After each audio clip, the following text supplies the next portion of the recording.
We are now an official banana republic.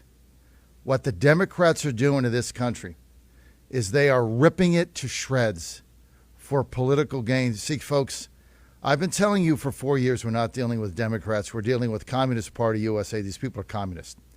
They want complete control. They want complete takeover. They want to run your life. They want all the power. And you're merely their subjects, of which they will tell you what to do. All of this has been plotted since Obama got to office and said, give me 30 million people, new ones. I'll transform this nation forever. You'll never recognize it. The last part is my words, not his. I'm metaphrasing him.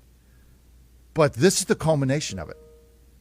These indictments that came down yesterday from the Fulton County DA. This isn't a federal organization. This isn't the state attorney general. This is a Fulton County district attorney in Atlanta, Georgia, a crazed liberal, a crazed leftist. This is a mad woman.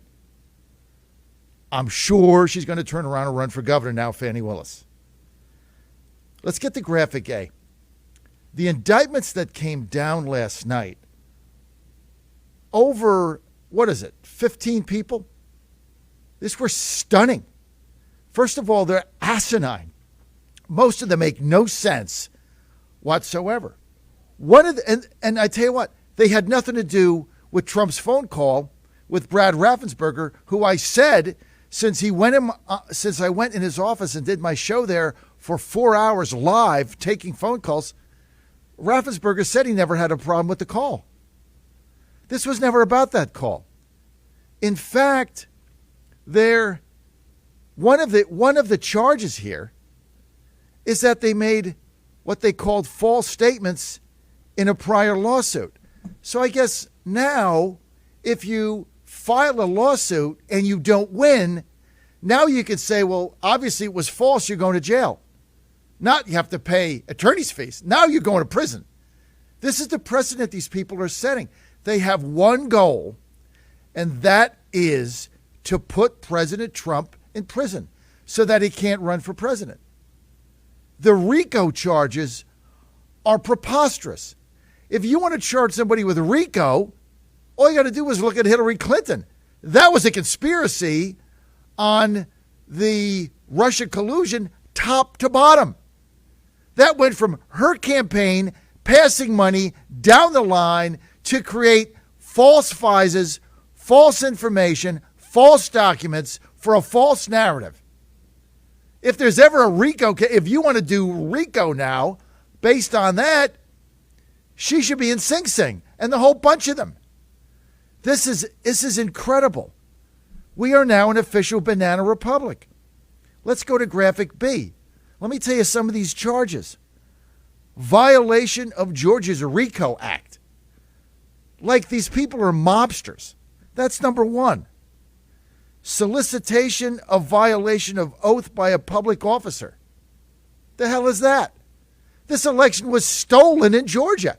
Hey, Fani, why don't you do an audit, a forensic audit of the 150,000 absentee ballots sitting in a warehouse that you have 6 signed affidavits of election officials who said they're counterfeit, that they were run through a copy machine and stuffed into scanners in the middle of the night.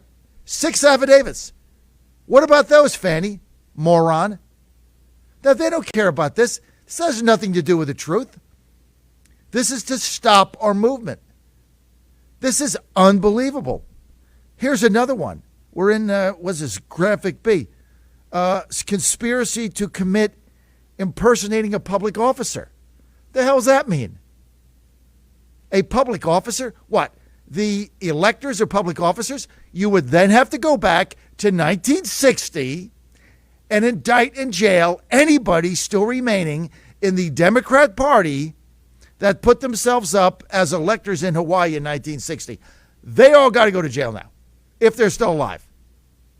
This is unbelievable. Here's another one. conspiracy to commit forgery in the first degree. What was the forgery? We were trying to get to the bottom of a stolen election. Hey, by the way, Fani, did you ever ask Fulton County commissioners why, when they thought perhaps Judge Amiro was going to unseal those absentee ballots and do a forensic audit, why they authorized spending, get this, millions of dollars on criminal defense attorneys like the guy that represented Ray Rice?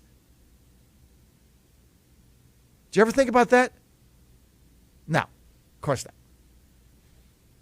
All right, let's get to graphic C. Conspiracy to commit false statements and writings. What? Conspiracy to commit false documents, a felony. Another count of conspiracy to commit forgery in the first degree. This is a felony on December 6th, they say. Another count of conspiracy to commit false statements and writings, a felony on December 6th. Okay. Let's go to graphic D. This is, folks, this is stunning. Like, we no longer live in a free country.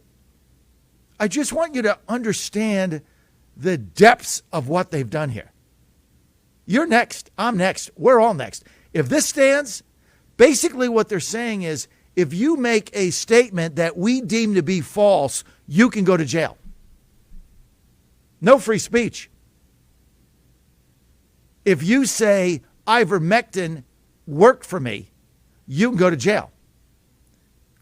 If you say masks don't work, you can go to jail. If they deem it a false statement, now they want to prison you. This isn't like a ban on Facebook. No, that's not enough. This isn't a ban on X or Twitter, whatever it is. This isn't a ban on YouTube. No, this is they will handcuff you and put you in jail because you're now out of compliance with the state, those in power. This is an abhorrent and horrific abuse of all of our freedoms right here for all the world to see. And they're flaunting it. They're flaunting this right in your face because they know you're not going to do anything. They know Republicans aren't going to do anything. They'll just hide and cower and go on Fox News TV for stupid people. That's all they'll do. And bitch and complain and do nothing. Get this, right? We're in graphic D. Another count of solicitation of violation of oath. Another count of false statements and writings. What the hell's that mean? Oh, it gets worse. This is unbelievable.